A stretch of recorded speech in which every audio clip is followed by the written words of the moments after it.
កិច្ចពិភាក្សាកម្រិតគោលនយោបាយស្តីពីហិរញ្ញប្បទានសហប្រតិបត្តិការអភិវឌ្ឍន៍រវាងរាជរដ្ឋាភិបាលកម្ពុជានិងរដ្ឋាភិបាលជប៉ុនលើកទិសដៅអនាគតនៃកិច្ចសហប្រតិបត្តិការសេដ្ឋកិច្ចនិងវិស័យបញ្ញាសិប្បនិម្មិត AI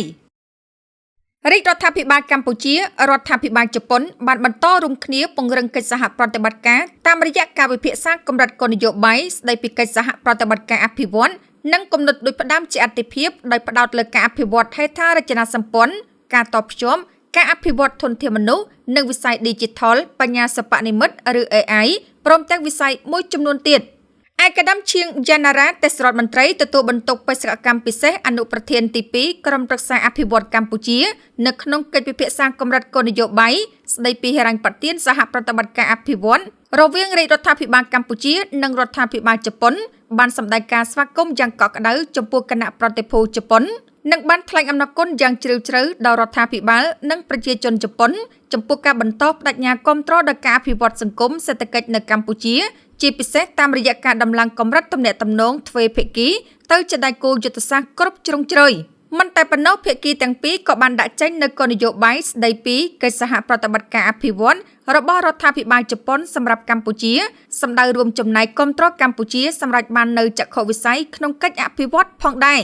ឯកឧត្តមទេសរដ្ឋមន្ត្រីក៏បានថ្លែងអំណរគុណដល់រដ្ឋាភិបាលជប៉ុនដែលបានផ្ដល់ជំនួយមនុស្សធម៌ដើម្បីជួយដល់ជនភៀសសិស្សនៅតាមព្រំដែននិងគាំទ្រដល់ការអភិវឌ្ឍកម្មវិធីជំនួយសង្គមសម្រាប់ការស្ដារជីវភាពនិងកម្មវិធីស្ដារហេដ្ឋារចនាសម្ព័ន្ធដែលរងការខូចខាត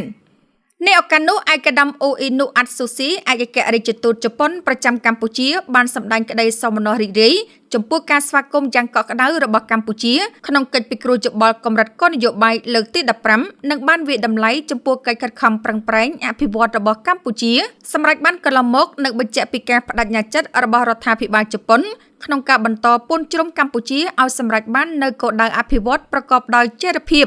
គួរបញ្ជាក់ថាភាគីទាំងពីរបានពិភាក្សាផ្លាស់ប្តូរយោបល់លើវឌ្ឍនភាពរួមគ្នាដោះស្រាយបញ្ហាប្រឈមក្នុងការអនុវត្តគម្រោងសហប្រតិបត្តិការអភិវឌ្ឍនាពេលកន្លងមកនិងបានពិភាក្សាលើវិស័យអាទិភាពនិងគំនិតដូចផ្ដាំថ្មីសម្រាប់ពង្រឹងកិច្ចសហប្រតិបត្តិការនាពេលអនាគតភាគីទាំងពីរបានឯកភាពពង្រឹងកិច្ចសហប្រតិបត្តិការដោយផ្ដោតលើការអភិវឌ្ឍហេដ្ឋារចនាសម្ព័ន្ធការតភ្ជាប់ការអភិវឌ្ឍធនធានមនុស្សការបោះសម្អាតមីនបច្ចេកវិទ្យាព័ត៌មាន Digital ជាពិសេសបញ្ញាសិប្បនិម្មិត AI សម្ដៅអភិវឌ្ឍស្របតាមយុទ្ធសាស្ត្របញ្ចកោណដំណាក់កាលទី1របស់រាជរដ្ឋាភិបាលកម្ពុជា